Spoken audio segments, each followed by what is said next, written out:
মঙ্গলে কলকাতায় ইডির তল্লাশি, পাটনায় ব্যাংক প্রতারণার তদন্তে ইডির হানা, মহিষপাথান এবং রাজারহাটে তল্লাশি ইডির। কথা বলবো রৌনক আমাদের প্রতিনিধির সঙ্গে। রৌনক, এই ইডির হানা কোথায় কোথায়, কেন?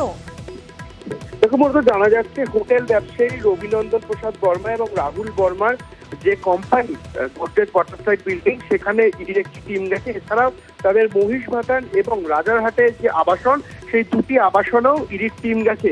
ব্যাংক প্রতারণা মামলাকে সামনে রেখে মূলত আজকের এই অভিযানে নেমেছে এনফোর্সমেন্ট ডিরেক্টরেট এবং ভিন রাজ্যের ইডির আধিকারিকরা এসেছেন এবং বাংলার যারা আধিকারিক রয়েছেন তারাও রয়েছেন।